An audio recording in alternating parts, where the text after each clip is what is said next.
श्री शिवाय नमस्तुभ्यम।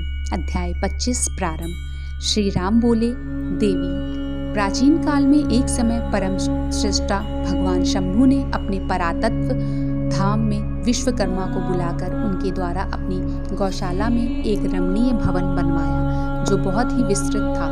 उसमें एक श्रेष्ठ सिंहासन का भी निर्माण कराया।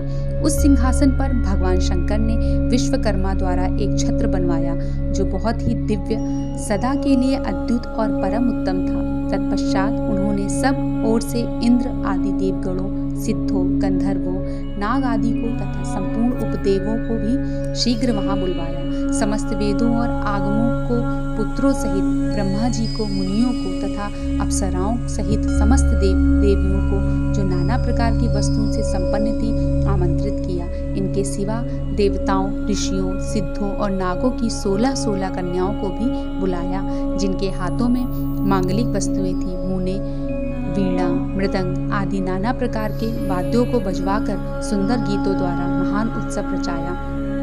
संपूर्ण औषधियों के साथ राज्य अभिषेक किया। योग्य द्रव्य एकत्र किए गए। प्रत्यक्ष तीर्थ के जलों से भरे हुए 5 कलश भी मंगवाए गए। इनके सिवा और भी बहुत सी दिव्य सामग्रियों को भगवान शंकर ने अपने पार्षदों द्वारा मंगवाया और वहां उच्च स्वर से वेद मंत्रों का भी घोष करवाया। देवी, भगवान विष्णु की पूर्ण भक्ति से महेश्वर देव सदा प्रसन्न रहते थे, इसलिए उन्होंने प्रीति युक्त हृदय से श्रीहरि को वैकुंठ से बुलवाया और शुभ मुहूर्त में श्रीहरि को उस श्रेष्ठ सिंहासन पर बिठाकर महादेव जी ने स्वयं ही प्रेम पूर्वक उन्हें सब प्रकार के आभूषणों से विभूषित किया। उनके मस्तक पर मनोहर मुकुट बांधा गया और उनसे मंगल कौतुक कराए गए। यह सब हो जाने के बाद महेश्वर ने स्वयं ब्रह्मांड मंडप में श्रीहरि का अभिषेक किया और उन्हें अपने वह सारा ऐश्वर्य प्रदान किया जो दूसरों के पास नहीं था। तदंतर स्वतंत्र ईश्वर भक्त वत्सल शंभु ने श्रीहरि का स्तवन किया और अपनी पराधीनता को सर्वत्र प्रसिद्ध करते हुए वे लोककर्ता ब्रह्मा से इस प्रकार बोले। महेश्वर ने कहा, लोकेश, आज से मेरी आज्ञा के अनुसार ये विष्णु हरि स्वयं मेरे वंदनीय हो गए। इस बात को सभी सुन रहे हैं। तात, तुम संपूर्ण देवता आदि के साथ इन श्रीहरि को प्रणाम करो और ये वेद मेरी आज्ञा से मेरी ही तरह इन श्रीहरि का वर्णन करें। श्री रामचंद्र जी कहते हैं, देवी, भगवान विष्णु की शिव भक्ति देखकर प्रसन्नचित हुए वरदायक भक्त वत्सल रुद्रदेव ने उपयुक्त बात कहकर स्वयं ही श्री गरुड़ध्वज को प्रणाम किया।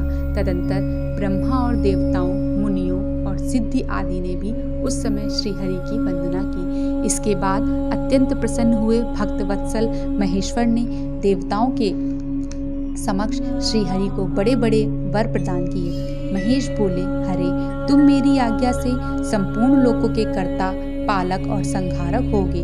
धर्म, अर्थ और काम के दाता तथा दुर्नीति अथवा अन्याय करने वाले, दुष्टों को दंड देने वाले होगे। महान बल पराक्रम में संपन्न, जगत पूज्य जगदीश्वर बने रहो।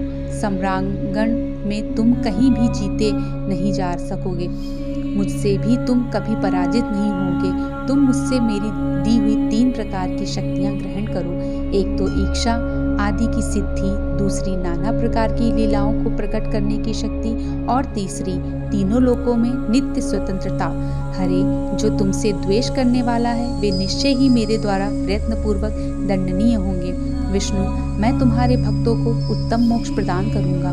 तुम इस माया को भी ग्रहण करो जिसका निवारण करना देवता आदि के लिए भी कठिन है तथा जिससे मोहित होने पर यह विश्व जड़ रूप हो जाएगा।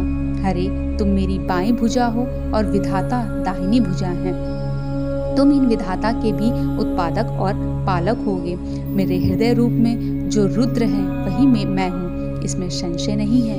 वह रुद्र तुम्हारा और ब्रह्मा आदि देवताओं का भी निश्चय ही पूज्य है। तुम यहाँ रहकर विशेष रूप से संपूर्ण जगत का पालन करो। नाना प्रकार की लीलाएं करने वाले विभिन्न अवतारों द्वारा सदा सबकी रक्षा करते रहो। मेरे चिन्मय धाम में तुम्हारा जो यह परम वैभवशाली और अत्यंत उज्ज्वल स्थान है वह गोलोक नाम से विख्यात होगा। हरे भूतल पर जो तुम्हारी अवतार होगा वे सबके रक्षक और मेरे भक्त होंगे। मैं उनका अवश्य दर्शन करूंगा।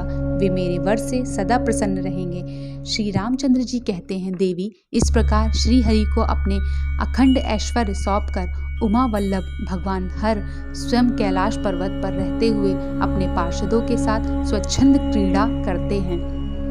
तभी से भगवान लक्ष्मीपति वहाँ गोप वेश धारण करके आए और गोप गोपी तथा गौओं के अधिपति होकर बड़ी प्रसन्नता के साथ रहने लगे। वे श्री विष्णु प्रसन्नचित हो समस्त जगत की रक्षा करने लगे। वे शिव की आज्ञा से नाना प्रकार के अवतार ग्रहण करके जगत का पालन करते हैं। इस समय वे श्रीहरि भगवान शंकर की आज्ञा से 4 भाइयों के रूप में अवतीर्ण हुए हैं। उन चारों भाइयों में सबसे बड़ा मैं राम हूँ, दूसरे भरत हैं, तीसरे लक्ष्मण और चौथे भाई शत्रुघ्न हैं। देवी, मैं पिता की आज्ञा से सीता और लक्ष्मण के साथ वन में आया था। यहाँ किसी निशाचर ने मेरी पत्नी सीता को हर लिया है और मैं विरही होकर भाई के साथ इस वन में अपनी प्रिया को अन्वेषण करता हूँ। जब आपका दर्शन प्राप्त हो गया तब सर्वथा मेरी कुशल मंगल ही होगा। माँ सती, आपकी कृपा से ऐसा होने में कोई संदेह नहीं है। देवी, निश्चय ही आपकी ओर से मुझे सीता की प्राप्ति विषयक वर प्राप्त होगा। आपके अनुग्रह से उस दुख देने वाले पापी राक्षस को मारकर मैं सीता को अवश्य प्राप्त करूंगा। आज मेरा महान सौभाग्य है जो आप दोनों ने मुझ पर कृपा की है। जिस पर आप दोनों दयालु हो जाएं, वह पुरुष धन्य और श्रेष्ठ है। इस प्रकार बहुत सी बातें कहकर कल्याणमयी सती देवी को प्रणाम करके रघुकुल शिरोमणि श्री राम उनके आज्ञा से उस वन में विचरने लगे। पवित्र हृदय वाले श्री राम की यह बात सुनकर सती मन ही मन शिव भक्ति परायण रघुनाथ जी की प्रशंसा करती हुई बहुत प्रसन्न हुई, पर अपने कर्म को याद करके उनके मन में बड़ा शोक हुआ। उनकी अंग कांति फीकी पड़ गई। वे उदास होकर शिव जी के पास लौटी।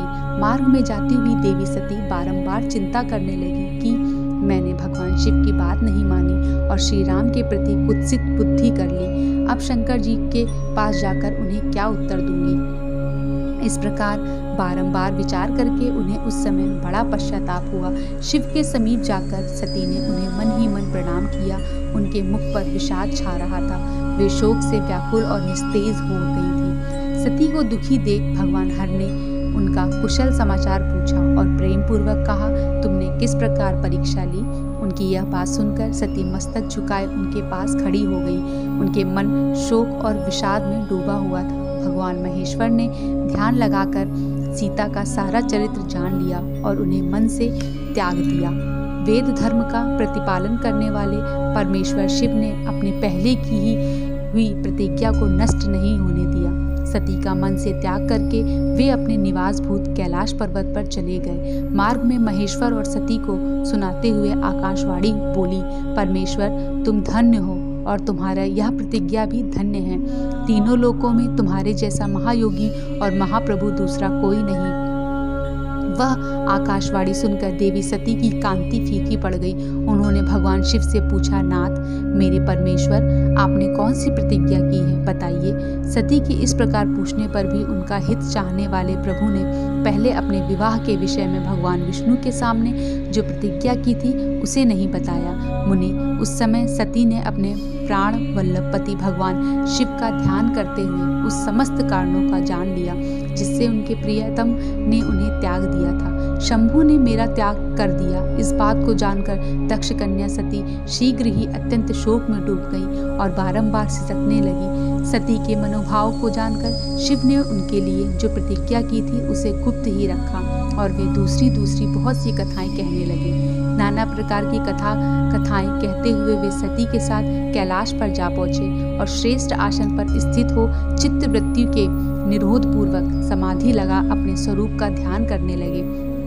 सती मन में अत्यंत विषाद ले अपने उस धाम में रहने लगी। मुनि, शिवा और शिव के उस चरित्र को कोई नहीं जानता था।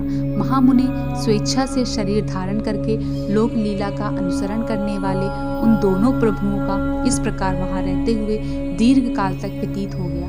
तत्पश्चात उत्तम लीला करने वाले महादेव जी ने ध्यान तोड़ा। यह जानकर जगदम्बा सती वहां आईं और उन्होंने व्यथित हृदय से शिव के चरणों में प्रणाम किया। उदार चेता शंभू ने उन्हें अपने सामने बैठने के लिए आसन दिया और बड़े प्रेम से बहुत सी मनोरम कथाएं कहीं। उन्होंने वैसे ही लीला करके सीता के शोक को तत्काल दूर कर दिया। वे पूर्ववत सुखी हो गईं। फिर भी शिव ने अपनी प्रतिज्ञा को नहीं छोड़ा। तात परमेश्वर शिव के विषय में यह कोई आश्चर्य की बात नहीं समझनी चाहिए। मुनि लोग शिवा और शिव की ऐसी ही कथा कहते हैं। कुछ मनुष्य उन दोनों में वियोग मानते हैं, परंतु उनमें वियोग कैसे संभव है? शिवा और शिव के चरित्र को वास्तविक स्वरूप से कौन जानता है? वे दोनों सदा अपनी इच्छा से खेलते और भांति भांति की लीलाएं करते हैं। सती और शिव वाणी और अर्थ की भांति एक दूसरे से नित्य संयुक्त हैं। उन दोनों में वियोग होना असंभव है। उनकी इच्छा से ही उनमें लीला वियोग हो सकता है। अध्याय 25 समाप्त। श्री शिवाय नमस्तुभ्यं।